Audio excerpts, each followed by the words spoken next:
So thank you, Jen, and good evening.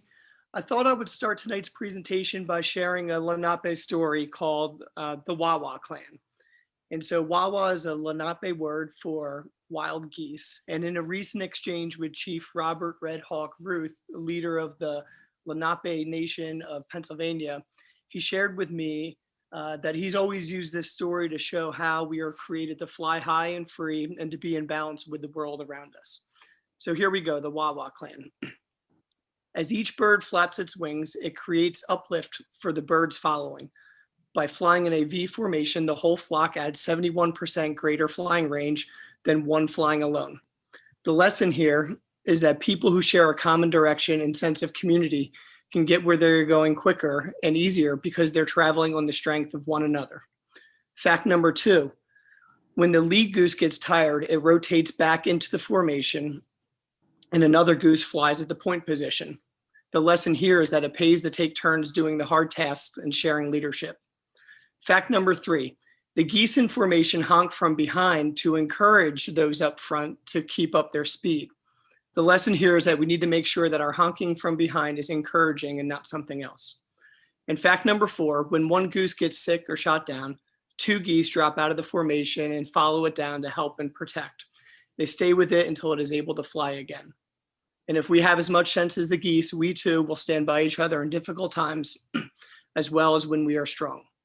I chose to share this story tonight because I think it supports our how can I help and staying safe together mission that I hope we all embrace this school year. I'm hopeful that we will take this wisdom from the Lenape and reflect on it as we make our commitments to work together as a community, pitch in to help, encourage each other, and stand by each other.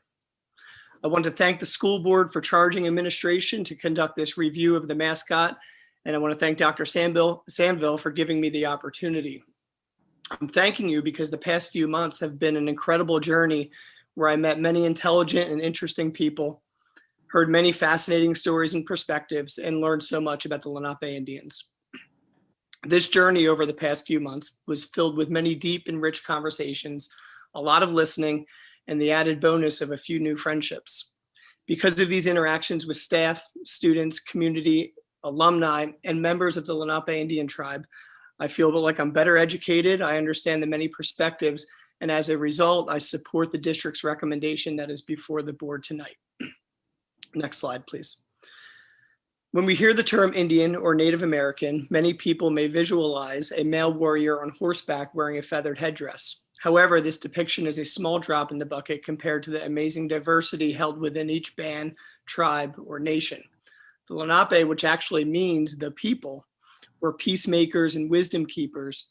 They were deeply connected to their environment, native plants, rivers, and trees, and the ocean was a place of worship for the Lenape people, whose cultures are so closely woven to the Atlantic. They made baskets and pottery, lived in bark houses, and wore moccasins made of deerskin.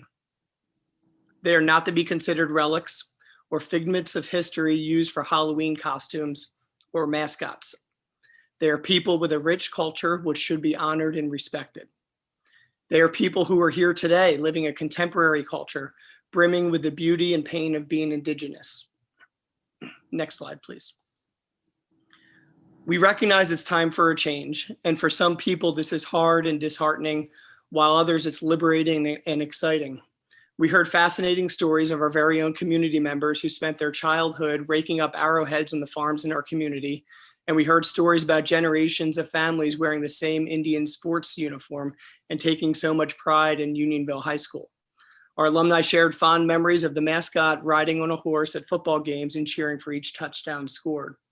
We recognize that this is an important part of your life and these memories are important to you. I hope that you will trust that retiring the mascot will clear a path for the school to better honor the Lenape in respectful ways and in ways that we as a community can all be proud of. We've heard the voices of others who are deeply concerned about cultural appropriation of having a Native mascot and from folks who recognize why this is offensive. Our students desire a mascot that we can all be proud of and feel comfortable with displaying on spirit wear, scoreboards, and in yearbooks. Most importantly, we know that retiring the American Indian mascot makes our schools safer and more inclusive for our students. And lastly, we've heard the voices of the Lenape Indian leadership. A quick Google search will tell you that the use of native mascots is offensive. The Nanticoke Lenni Lenape tribe in New Jersey clearly states on their website that American Indian mascots are no honor, instead an insult. And while there's no shortage of information on the internet that condemn the use of native mascots, there's no replacement for a real and rich conversation to gain a true understanding of one's perspective. I never felt qualified to say that Indigenous people are not offended by native mascots. So Dr. Sandville and I seized the opportunity to meet with Chief Coker from the the Lenape Indian tribe of Delaware to ask. In a 1-hour conversation in early July, Chief Coker explicitly told us that Indigenous people are not mascots, and it is indeed offensive. He also told us that if we really want to honor the Lenape tribe, we should do so through curriculum, native gardens, and land dedication. This conversation inspired me to continue exploring. Locally, it is clear what the Lenape believes about native mascots, so I expanded my reach and connected with the Delaware tribe of Indians in Oklahoma, whose ancestors were the Lenape people who once inhabited this area. I had another rich conversation with Curtis Zuniga, director of the Cultural Resources Department, who has served with the tribe for over 30 years, including 4 years as chief in the mid-90s. He echoed loud and clear that his people are not mascots, and once again, it is insulting and offensive. Pending a board vote on August 24th, Unionville High School will retire the American Indian mascot. Next slide, please. I hope that my next conversations with the Lenape tribe is no longer about mascots. Instead, I hope that our conversation is focused on a new chapter in our relationship and asking, how can we help? With this retirement comes new commitments, promises, and collaboration with the Lenape tribe. The Unionville Chadds School District will honor the Lenape tribe by strengthening our relationship, listening, respecting, and learning the history and culture of the Lenape. Next slide, please. The Unionville Chadds School District will honor the Lenape tribe through education and incorporating their history and culture into our curriculum. Next slide, please. The Unionville Chadds School District will honor the Lenape tribe by incorporating native gardens on our campus for the purposes of education and dedication. Next slide. If the board approves this recommendation, our next steps are shown on this slide. We do have a few remaining sets of uniforms and pieces of equipment that we'll want to replace out of this year's budget allocation. The gym floor resanding project is already budgeted and scheduled in the long-range facilities plan for the summer of 2021. This work will remain on schedule for next summer. Our intention is to proceed calmly, thoughtfully, and carefully. While no decisions have been made about a new mascot, I suppose there is a chance that a new mascot could appropriately match the old logo. And if not, once a new mascot is chosen, the current U will naturally phase out in the coming years. It is not our goal to breathlessly change everything overnight. And with this understanding, we do not anticipate any additional costs. Just as the process to retire the mascot included students, staff, community, and alumni, the process to select a new mascot would begin immediately after the vote next week and will include a panel of representatives from each of these stakeholder groups. This panel will listen to all stakeholders, but the voice of our current students will have a significant influence on this decision. Our goal will be to select a mascot that we can all be proud of and has meaning to our community. We will use the first semester to listen, collaborate, and study different ideas, and we will make our announcement in January. Next slide, please. I want to thank everybody who called, sent emails, signed petitions, met with us, and participated in our community conversation. We have truly heard the voices of our community and appreciate everybody's input and feedback. The weight of the evidence tells us that it's wise to retire, and we also believe it's the right thing to do. Just a few examples, there's an online petition with a couple thousand signatures asking us to make a change. We've had community members, staff, students, and alumni submit well-crafted and passionate emails, the majority of whom support a change. And the Unionville Post, formerly known as the Indian Post, has demonstrated brave and resolute leadership by engaging the staff and student body and used the feedback to change the name of our school's newspaper. Our community conversation on July 30th was extremely valuable. Throughout the afternoon, we had 18 administrators and staff members facilitating breakout rooms of students, staff, alumni, and community members. We were all listening and learning from every comment, and the overwhelming support for changing the mascot that we heard in these conversations had an influence on our recommendation. There was some debate and disagreement in these conversations. They were all friendly and respectful. But the one thing that we all agreed on is that the voice of the Lenape tribe matters and needs to be heard. Next slide, please. Representing the first people of the first state, Chief Dennis Coker is the principal chief of the Lenape Indian Tribe of Delaware.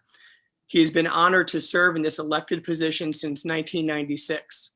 He is a leader who's done a remarkable job of keeping his community together and fighting and advocating for his people. Chief Coker was kind enough to share this letter with us.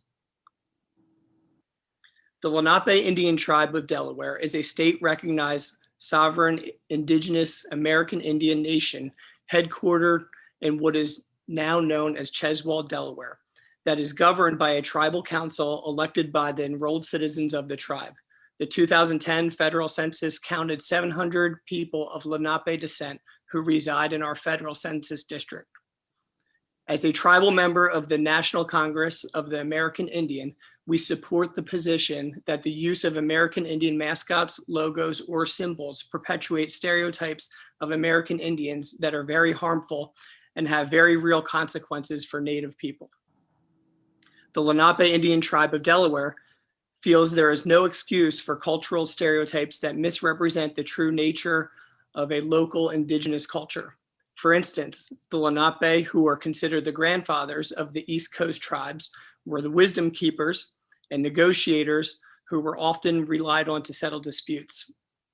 They were not a raider warrior society whose goal was to win at whatever cost.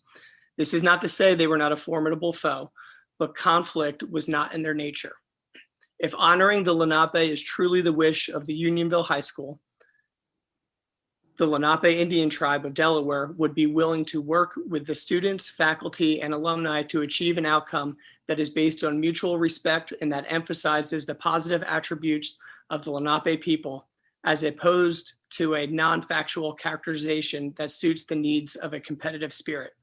The Lenape Indian Tribe of Delaware is committed to work with partners to decide how to best protect and celebrate the Lenape tribal heritage. Thank you very much, and I'm happy to answer any questions.